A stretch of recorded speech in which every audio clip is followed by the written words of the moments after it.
My dear students, a warm welcome to this lecture of applications of trigonometry. बच्चों, हम लोग कुछ भी पढ़ते हैं तो केवल पढ़ने के लिए नहीं पढ़ते, उसका कहीं उपयोग होता है, उसको कहीं अप्लाई करने के लिए पढ़ते हैं। और ट्रिग्नोमेट्री तो एक ऐसा सब्जेक्ट है जिसका एप्लीकेशन बहुत वाइड है। कैसे? ये एस्ट्रोनॉमी में यूज़ होता है, ये नेविगेशन में यूज़ होता है, ये मैप्स डिज़ाइन करने में यूज़ होता है। इंजीनियरिंग की शायद कोई ऐसी फील्ड है जिसमें ये यूज़ ना होता हो, इसकी एप्लीकेशन ना आती हो। ऐसा ज़बरदस्त कॉन्सेप्ट है ट्रिग्नोमेट्री, राइट? आप लोगों को उस लेवल तक तो अभी नहीं सिखा पाएंगे, लेकिन अभी स्टार्ट करेंगे कुछ सिंपल एप्लीकेशन से। बेसिकली इसकी सिंपल एप्लीकेशंस हम हमारी किस के आगे अराउंड रिवॉल्व करेंगी? ये रिवॉल्व करेंगी हाइट्स एंड डिस्टेंसेस के। बहुत इंटरेस्टिंग होने वाला है ये चैप्टर। आप लोगों से बस एक ही चीज़ है, एक ही गुजारिश, एक ही रिकमेंडेशन, एक ही सजेशन, वो ये: सारे वीडियोस पूरे देखिएगा, सारे वीडियोस ध्यान से देखिएगा, साथ साथ प्रैक्टिस कीजिएगा। और एक बार जो मैं रिकैप कराऊंगा वो तो साथ है ही, लेकिन एक बार ट्रिग्नोमेट्री पे फिर भी इंट्रोडक्शन टू ट्रिग्नोमेट्री का चैप्टर को, क्योंकि वो टर्म 1 में आया था, एक बार फटाक से उसकी एक झलक मार दीजिएगा। तो ये चैप्टर करना आप लोगों के लिए बहुत ईजी हो जाएगा। चलिए स्टार्ट करते हैं सम एप्लीकेशंस ऑफ ट्रिग्नोमेट्री। तो स्टूडेंट, जैसा मैंने कहा कि हमारे को प्राइमरली किस पे फोकस करना है? हाइट्स एंड डिस्टेंसेस पे। तो हाइट एंड डिस्टेंसेस के बारे में समझने से पहले हम ये समझते हैं कि दो केस हो सकते हैं बच्चों। एक तो ये हो सकता है कि जहां हम खड़े हैं, हम किसी ऊंची चीज को अब नजर उठा करके देखें, that I look upon something, right? एक तो ये हो सकता है। दूसरा ये हो सकता है केस कि मैं ऊपर खड़ा हूं और मैं नीचे किसी चीज को देखूं। तो दोनों ही केस में हमारे पास हाइट भी है और डिस्टेंस भी, तो इन दोनों ही केसेस को हम लोग समझेंगे। तो पहले हम वो केस समझते हैं जहां पे the person, the observer is standing below the point of observation। जैसे इस फिगर को देखेंगे हम, ये फिगर देखिए प्लीज। इसमें ए जो है ये वो पॉइंट है जहां पे ऑब्जर्वर खड़े हुए हैं, और सी वो पॉइंट है जिस पॉइंट को वो ऑब्जर्व कर रहा है। ठीक है? तो नीचे से ऊपर ऑब्जर्व कर रहा है। अब इस लाइन को, जो लाइन है जिस जो कि उसकी आई साइट को और ऑब्जेक्ट से ज्वाइन करेगी, तो उसे हम क्या कहते हैं? Line of site. है ना? सिंपल है कि जो नजर को, साइट को जोड़ेगी किसके साथ? ऑब्जेक्ट के साथ, ऑब्जेक्ट ऑफ ऑब्जर्वेशन, उसे क्या कहेंगे? Line of site. ठीक है? अब हॉरिजॉन्टल हमेशा क्या होता है? horizontal is the horizontal line at the level of observer। horizontal line at the level of observer को हम क्या कहते हैं? horizontal। ठीक है? तो ये horizontal के साथ, ये देखिए horizontal line है, ये वाली, ये वाली horizontal line है। तो इस horizontal line के साथ ये जो एंगल बनाएगा, इस वाली horizontal line के साथ ये जो लाइन ऑफ साइट एंगल बनाएगी, इस एंगल को क्या कहेंगे? This angle is called angle of elevation. क्यों? उठी हुई एलिवेशन देख रहा है, उठी हुई चीज को देख रहा है, अपने अपने लेवल से ऊपर की चीज को देख रहा है, तो it is called angle of elevation. तो इन दोनों चीजों को कैसे डिस्क्राइब करते हैं या कैसे डिफाइन करते हैं? ये देखिए, ये डेफिनेशन है इसकी: the line of sight is the line drawn from the eye of an observer to the point in the object viewed by the observer, right? The angle of elevation of the point viewed is the angle formed by the line of sight with the horizontal when the point being viewed is above the horizontal level। हमने इसमें तीन चीजें समझी basically देखे तो। पहला, हमने समझा हॉरिजॉन्टल क्या होता है। रिपीट करता हूँ, हॉरिजॉन्टल वो होता है जो लाइन किसके लेवल पे है? ऑब्जर्वर के लेवल पे, वो हो गया हमारा हॉरिजॉन्टल। ठीक है? लाइन ऑफ साइट क्या हुई? जो ऑब्जर्वर की आई को जोड़ती है किसके साथ? ऑब्जेक्ट के साथ। और एंगल ऑफ एलिवेशन क्या हुआ? उस हॉरिजॉन्टल और लाइन ऑफ साइट के बीच में। हॉरिजॉन्टल यहाँ पे हमने इस फिगर में देख लिया, ये वाला एंगल, ये वाला एंगल जो है theta between the horizontal and line of site is called angle of elevation. ठीक है? चलिए अब सेकंड केस देखते हैं, जहां पे ऑब्जर्वर ऊपर खड़ा है। ये देखिए दूसरी फिगर देखिए, ऑब्जर्वर ऊपर खड़ा है और वो देख रहा है नीचे के ऑब्जेक्ट को, तो लाइन ऑफ साइट तो वही रहेगा, डेफिनेशन वही है, हॉरिजॉन्टल की भी डेफिनेशन वही है। लेकिन अब एंगल क्योंकि नीचे की साइड बन रहा है, ये देखिए ये जो एंगल बन रहा है नीचे की साइड बन रहा है, तो इसे क्या कहेंगे, एंगल ऑफ डिप्रेशन। ठीक है, इसकी डेफिनेशन देख लेते हैं। The angle of depression of a point on the object being viewed is the angle formed by the line of site with the horizontal when the point is below the horizontal level. That is the case when we lower our head to look at the point being viewed. जब हम नीचे की तरफ देखते हैं तब क्या होता है, एंगल ऑफ डिप्रेशन, और यहीं चीज से ऊपर की तरफ देखते हैं तो एंगल ऑफ एलिवेशन। ठीक है ना बच्चों, इसकी एप्लीकेशन बहुत ईजी है, बहुत आसान है। बस हमें एक चीज याद रखनी है, ये टेबल जो हमने पढ़ा था, ये हमने टेबल कब पढ़ा था, ये टेबल हमने पढ़ा था इंट्रोडक्शन टू ट्रिग्नोमेट्री में। तो इसमें हर एक ट्रिग्नोमेट्रिक रेशियो की वैल्यू दी है 0, 30, 45, 60, 90। बस यही वैल्यूज आपको याद रहनी पड़नी चाहिए, और यही वैल्यूज आपको टर्म टू के एग्जाम्स में आएंगी।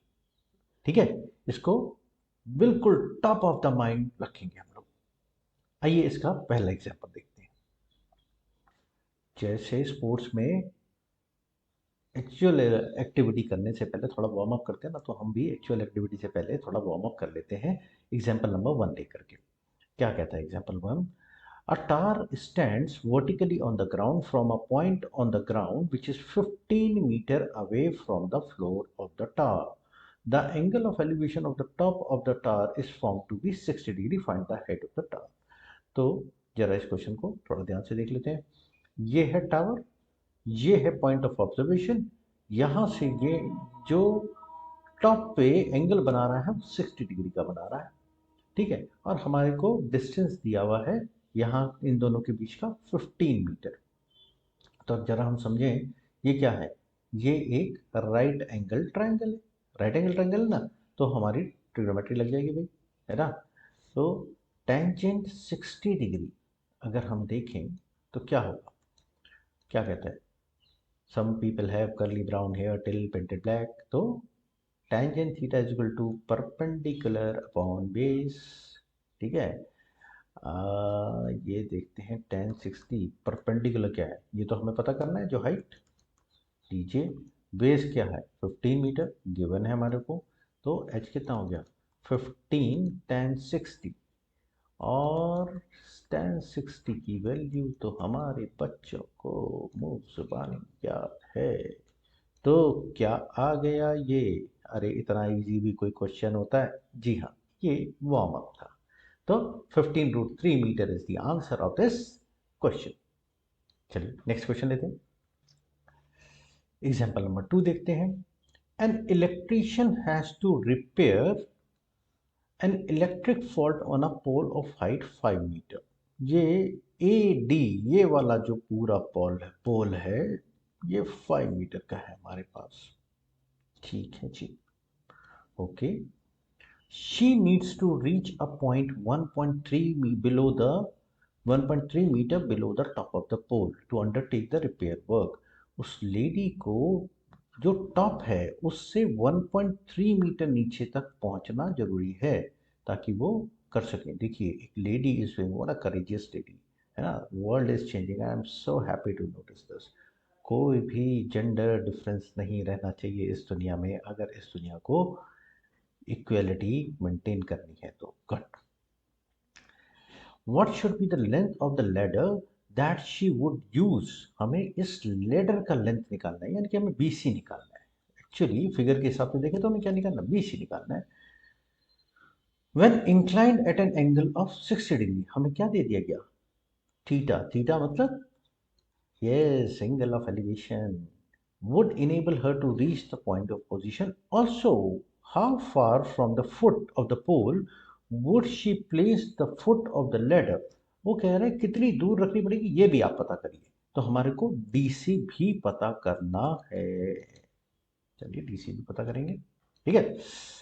आइए, तो हमारे पास ये तो देखिए कुछ चीज़ें तो बिल्कुल सिंपल हैं कि B D C is a right angle triangle, ये हमें दिखाई दे रहा है। तो पहले हम बी डी पता कर लें, क्योंकि बी डी अभी हमें पता नहीं है। तो B D will be equal to what, देखिए बी डी मतलब जिस हाइट तक लेडी को पहुंचना है, इलेक्ट्रिशियन को पहुंचना है, that B D will be equal to AD minus AB, और हमें ये दोनों ही वैल्यूज दी हुई है, 5 metre and the other one is 1.3 metre. तो कितना आ गया, 3.7 मीटर। ठीक है जी। अब हमें राइट एंगल ट्राइंगल की क्या पता चली, हाइट पता चल गई, हाइपोटेन्यूज निकालना है। तो some people have curly brown hair, वही याद रखेंगे। तो सम पीपल हैव यानी कि sine theta is equal to perpendicular upon hypotenuse, है ना। हमारे को निकालना क्या, हाइपोटेन्यूज, तो एच को ले जाओ उधर, P upon sine theta. P कितना है अभी निकाला हमने, 3.7, साइन 60 कितना होता है, √3/2, करेक्ट। 3.7 √3/2, √3/2। तो मैं चाहूँ तो इसको 3.7 इंटू 2/√3 लिख सकता हूँ, ठीक है। और ये इसको हम कैलकुलेट करेंगे तो ये आ जाएगा 4.28 मीटर्स। ये तो हुआ पहला पार्ट, ठीक है। अब दूसरा पार्ट लेते हैं, जरा दूसरे कलर से कर देता हूँ ताकि आप लोगों को कंफ्यूजन ना हो। आइए, दूसरा पार्ट कहता है how far it needs to be placed, यानी कि हमें डी से निकालना है। तो हम 10 ले लेते हैं, 10 60 परपेंडिकुलर अपॉन बेस, बेस को उधर ले जाओ, परपेंडिकुलर अपॉन 10 60। परपेंडिकुलर की वैल्यू फिर हमें पता है 3.7, 10 60 की वैल्यू क्या होती है, यस, √3, करेक्ट। तो 3.7/√3 क्या आएगा, 2.14 मीटर। तो क्वेश्चन तो भाई ये भी इजी था, समझ आया, कोई डाउट तो नहीं है। गुड, डाउट के साथ नहीं रहना है ना। कोई भी डाउट कहीं पे भी रह जाए तुरंत कमेंट में डालिए, I am there to solve it, right. चलिए एक और एग्जाम्पल, आइए देखते हैं एग्जाम्पल नंबर 4 को। एग्जाम्पल नंबर 4 कहता है from a point P on the ground the angle of elevation of the top of a 10 metre tall building. देखिए इस फिगर को जरा ध्यान से देखिए, ये इसमें बिल्डिंग है जिसकी हाइट कितनी दी है हमें, 10 मीटर, और उसके ऊपर a flag is hosted at the top of the building and the angle of elevation of the top of the flag staff from P is 45 degree. तो ये एक झंडा फहरा दिया गया है उस पे, और नीचे से एक ऑब्जर्वर है जो कि देख रहा है ऊपर की तरफ, ठीक है। तो ये एंगल जो है ऑन द टॉप, मतलब फ्लैग के टॉप पे जो है वो कितना का बना रहा है, 45 डिग्री का। और फ्लैग के बॉटम पे क्या बना रहा है, 30 डिग्री का। हमें क्या कहा है, find the length of the flag staff and the distance of the building from the point P. ये वाला डिस्टेंस निकालना है और हमें इस लहराते हुए झंडे की ऊंचाई निकालनी है। चलिए भाई कर देते हैं। पहले क्या लेते हैं, देखिए ये दो ट्राइंगल्स हैं, ठीक है, दो ट्राइंगल जिनका बेस सेम है ना, दिख रहा है ना। ट्राइंगल, कौन से ट्राइंगल्स की ओर रेफर कर रहा हूं मैं, ये DPA या ADP, जो भी कहना चाहें आप लोग, ये वाला है, ये इससे छुप रहा है, मैं इसको हटा देता हूँ, ये देखिए ADP, ठीक है। और ट्राइंगल ABP को देखिए, ट्राइंगल ABP। तो इन दो ट्राइंगल्स को जब हम देखेंगे तो हमें पता चलेगा ये दोनों एक ही बेस पे हैं, राइट। तो हम, क्योंकि हमारे को ट्राइंगल ABP में केवल एक ही चीज अननोन है, क्या अननोन है, उसका बेस। देखते हैं जरा, निकालते हैं। हमें क्या पता है, tangent 30 degree will be equal to perpendicular, यानी कि AB अपॉन AP। हमें AP चाहिए, तो जरा AP को ले जाइए उधर, क्रॉस मल्टीप्लिकेशन, क्रॉस मल्टीप्लिकेशन। तो क्या होगा, AP अपॉन टेंजेंट 30। AB कितना है, AB हमें पता है 10 मीटर, टेंजेंट 30 कितना, 1/√3। तो कितना बन गया ये, 10 × √3, कितना आ गया ये, 10√3 रहने देते हैं, ठीक है। वैसे 1.732 से मल्टीप्लाई करते हैं, लेकिन हम इसे ऐसे छोड़ देते हैं। AP इज इक्वल टू, यानी कि हमने सेकेंड पार्ट पहले सॉल्व कर दिया। उन्होंने पूछा ना कि find the length of the flag staff and the distance of the building from the point P। तो ये क्या आ गया, डिस्टेंस ऑफ द बिल्डिंग आ गया, डिस्टेंस ऑफ द बिल्डिंग आ गया। अच्छा, नेक्स्ट चलते हैं, देखते हैं भाई ये क्या कहता है। अब इस हाइट को, ये जो हाइट है इसको हम x मान देते हैं, ठीक है। तो क्योंकि इजी रहेगा हमारे लिए, हमने यहाँ पे देखा था ए बी पी। अब ए डी पी को यहाँ पे देख लेते हैं, A D P. A D P क्या होगा, ले लेते हैं टेंजेंट 45। टेंजेंट 45 क्या होगा, परपेंडिकुलर, परपेंडिकुलर मतलब A D upon base A P. A P की वैल्यू तो अभी हम निकाल के आए हैं, हमें क्या निकालना है, ए डी। ए डी क्या बन जाएगा, ए पी इंटू टेंजेंट 45। वैसे हमें हमें ए डी भी पूरा निकालना है। ए डी क्या होगा, 10 प्लस एक्स। ए डी क्या होगा, 10 plus x. A P, A P की वैल्यू हमें पता है 10√3। टेंजेंट 45 कितना होता है, 1। समझ आई बात, जल्दी तो नहीं कर गया। ए डी देखो बच्चों, 10 plus x, height of G, यहाँ पे लिख देता हूँ A B plus B D, इसके बराबर होगा ना, ये देखिए। तो इसी को मैंने ऐसे लिख दिया बाद में, ठीक है। तो x क्या हो गया, 10√3 माइनस 10, 10 को कॉमन ले लीजिए, √3 माइनस 1। आइए अब इस एक्सप्रेशन को हम डेसिमल में कन्वर्ट कर लेते हैं। √3 की वैल्यू लगाते हैं, 1.732 minus 1, so that makes it 10 into 0.732 which is equal to 7.32 metres. तो ये हमारा आंसर आ गया। और हम आंसर स्टेटमेंट क्या लिखेंगे, length of the flag mast is 7.32 metre, right. उम्मीद करता हूं आपको सब समझ आ गया होगा। अब हम आगे बढ़ते हैं। आइए अब एनसीईआरटी का सबसे घमासान, सबसे बढ़िया एग्जाम्पल लेते हैं। एग्जाम्पल नंबर 6 क्या कहता है, the angles of depression on of the top of and the bottom of the 8 metre tall building. एक 8 मीटर टॉल बिल्डिंग है, ये देखिए, ठीक है।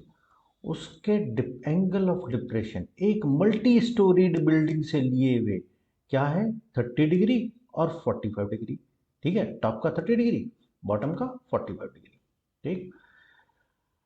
Find the height of the multi storeyed building. इस पूरी बिल्डिंग यानी कि पीसी निकालने को कहा है जनाब ने आपको, ठीक है। और क्या कहा है, find the height of the multi storeyed building and the distance between the to building, यानी कि एसी निकालने को कहा है। चलिए जरा कुछ चीजें यहाँ पे देखते हुए फिर आगे बढ़ते हैं। ये जो एंगल है, एंगल क्यू पी बी, ये इसके पी बी डी के कैसे है, सेट बना रहा है ना, कैसे होते हैं ऑल्टरनेट इंटीरियर एंगल्स। तो ये भी कितना होगा, 30 डिग्री। ये 45 डिग्री है, तो ये वाला एंगल भी क्यों होगा, 45 डिग्री।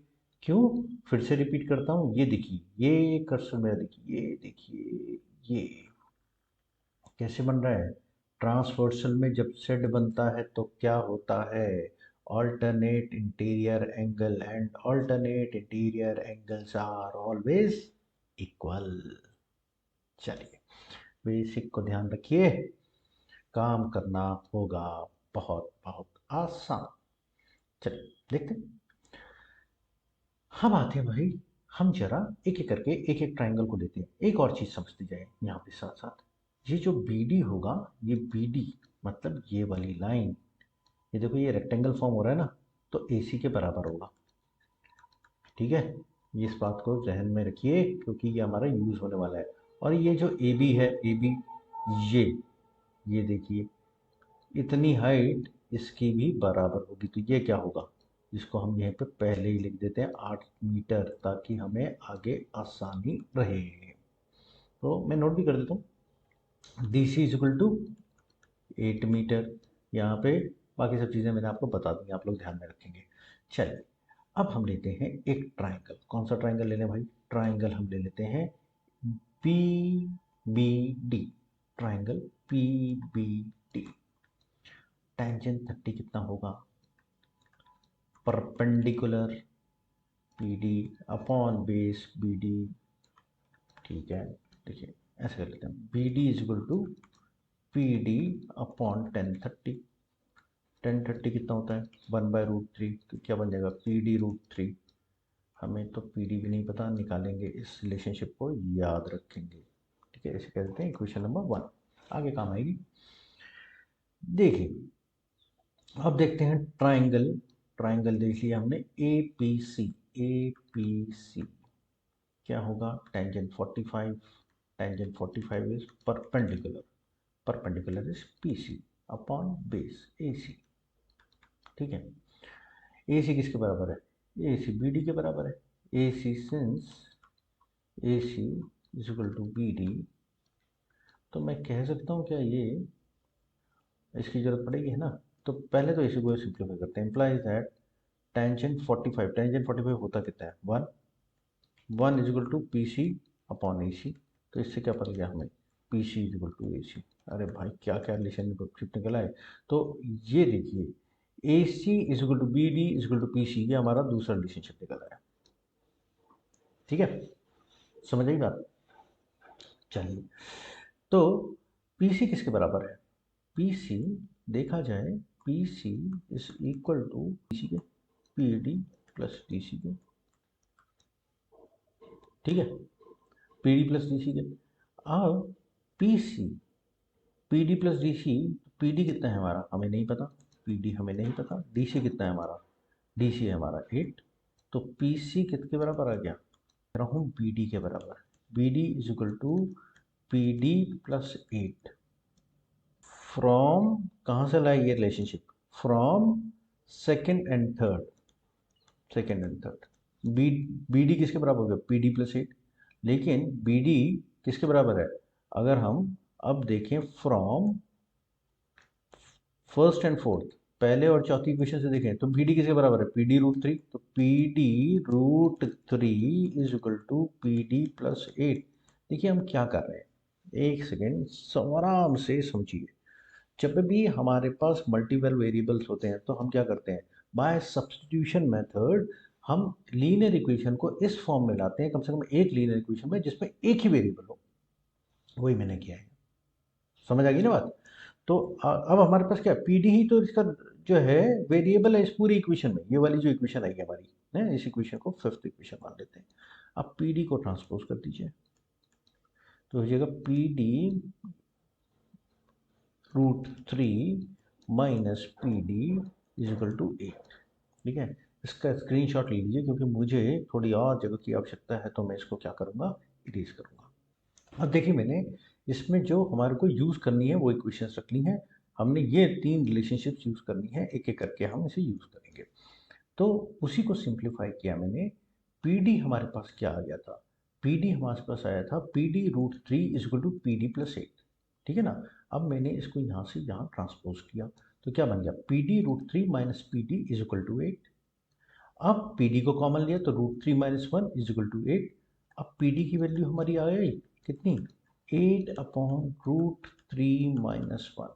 इसको सॉल्व करने का तरीका क्या है, कॉन्जुगेट से मल्टीप्लाई करें और कॉन्जुगेट से डिवाइड करें। ठीक है, तो this will become 8 into root three plus one, root three plus one upon A square minus B square, यानी कि 3 माइनस वन क्या हो गया 2। तो कटेगा 8 root three plus one whole upon 2, ये कट जाएगा। तो ये आ जाएगा 4 रूट थ्री प्लस वन। तो इसको हम इक्वेशन क्या मान लें, डी मान लेते हैं। ठीक है, इक्वेशन डी मान लेते हैं। देखिए अब पी डी हमारे पास जरूरत थी हमें, यस पी डी हमें जरूरत थी, क्यों निकालने के लिए, पी सी निकालने के लिए। पी सी का हमने रिलेशनशिप ऑलरेडी इस्टेब्लिश किया हुआ है। ठीक है, इस्टेब्लिश किया हुआ ना। तो अब हम इसको जरा कर देते हैं सॉल्व। कैसे सॉल्व करेंगे देखिए, मैं थोड़ा डिफरेंट कलर से लिख रहा हूँ ताकि आप लोग फॉलो कर पाए। इसको करेंगे हम लोग पी सी, क्योंकि हमें जरूरत है height of the building. Height of the building क्या है, पी डी। पी डी की वैल्यू हमने क्या निकाली है, 4 into root three plus one. और डी सी की वैल्यू, डी सी की वैल्यू हमारे पास ऑलरेडी गिवन है 8। तो हमने क्या कर दिया, देखिए ये डी सी की वैल्यू 8 गिवन थी, समझे, क्योंकि सामने किसके, ए बी के सामने, और ए बी और डी सी इक्वल थे, ये वाला फिगर याद रखिएगा। ठीक है, मैं दोबारा से इस चीज़ को हाईलाइट कर रहा हूँ, ये दोनों इक्वल हैं। ठीक है, तो इसलिए ओके, तो ये हो जाएगा 4 रूट थ्री प्लस 4 प्लस 8, तो 8 4 जा 12, 4√3। मैं बिल्कुल बच्चों की तरह आपको इक्वेशन सॉल्व करके दिखा रहा हूँ, छोटे बच्चों की तरह, राइट। तो ये आ गया हमारा हाइट ऑफ द बिल्डिंग। ठीक। अच्छा, अब लास्ट चीज तो देखते हैं, वो क्या कह रहे हैं। वो कह रहे हैं कि हमारे को भाई ये भी बताइए, ये B D is equal to A C, तो ए सी क्या होगा। ए सी होगा, क्योंकि distance between the two buildings पूछा है, ए सी क्या होगा, बी डी के बराबर होगा। और बी डी हमने अभी तो देखा है, ये देखिए ये वाली relationship, P D √3, P D √3। P D की वैल्यू कितनी है, पी डी की वैल्यू हम लोग निकाल चुके हैं, ये आई थी भाई 4√3+1, 4 × √3+1 होल मल्टीप्लाइड बाय √3। √3 को अंदर ले जाओ तो क्या हो जाएगा, 4 3 + √3। अच्छा, हम ऐसा ना भी करते तो एक और तरीका था, हम ये भी प्रूव कर चुके थे कि पी सी और ए सी बराबर है, तो विच एवर वे, वो यहाँ पे भी प्रूव हो गया, देखिए। ठीक है, तो ये क्या है, ये आपकी हाइट ऑफ द बिल्डिंग, ये क्या, ये सॉरी, ये क्या है, distance between the to building, ये क्या है, height of the building. Answer statement जरूर लिखेंगे। आंसर स्टेटमेंट में क्या लिखेंगे, height of the building is 4, this and and distance between the two buildings ये है हमारे पास। तो ये आंसर स्टेटमेंट लिखना अनिवार्य है। ठीक है, तो बच्चों आनंद आ रहा है एप्लीकेशंस ऑफ ट्रिग्नोमेट्री करने में। ठीक है, अब एग्जाम्पल्स की वीडियो हम करते हैं यहीं पे समाप्त। इससे अगली वीडियो में खूब सारे क्वेश्चंस करेंगे एक्सरसाइज 9.1 की। आप लोगों में से कुछ लोगों की मेरे पास रिक्वेस्ट आई है कि क्या सर आप केवल मैथमेटिक्स की ही वीडियो अपलोड करेंगे। नहीं, ऐसा नहीं है, हम लोग साइंस की वीडियोस भी बहुत जल्दी अपलोड करने वाले हैं। थोड़ा सा समय लग रहा है, लेकिन करेंगे ज़रूर, आपकी ज़रूरत को ध्यान में रखते हुए। आप लोगों से क्या आशा है कि अगर आपको पसंद आ रही हैं वीडियोस तो लाइक ज़रूर करिए, अपने सुझाव भेजते रहिए। हर एक वीडियो में मैं अपना पर्सनल ईमेल आईडी ज़रूर मेंशन कर रहा हूँ, राइट। और अब हम और सोशल मीडिया पे भी आ रहे हैं। ठीक है, आप लोगों को मैं इसी वीडियो में डिस्क्रिप्शन में दे रहा हूँ हमारे इंस्टाग्राम की डिटेल्स भी। ठीक है, तो आप हमें इंस्टाग्राम पे भी फॉलो कर सकते हैं। ज़्यादा से ज़्यादा आपकी यूटिलिटी का सामग्री हम लोग इकट्ठी कर रहे हैं और आपके लिए तैयार कर रहे हैं, राइट, ताकि बोर्ड एग्ज़ाम तक आप पूरी तरीके से तैयार हो जाएं and you can come out in board exam with flying colours, right. यही इच्छा है। आप लोगों से हमें क्या चाहिए, अटेंशन, थोड़ा सा कमिटमेंट, और आप इस वीडियो को लाइक करना ना भूलिए। सब्सक्राइब अगर अभी तक भी किसी ने नहीं किया है तो जरूर कर दीजिए, और अपने मित्रों तक जल्दी से जल्दी इस चैनल को पहुंचाइए। जितने आपके मित्र, जितने आपके साथी इसके साथ जुड़ते रहेंगे, उनको भी फ़ायदा मिलता रहेगा, हमें मोटिवेशन मिलता रहेगा। ठीक है, तो इसी के साथ इस वीडियो को यहाँ समाप्त करते हैं। जल्दी मुलाकात होगी एक्सरसाइज 9.1 के क्वेश्चंस के साथ। तब तक के लिए जय हिंद।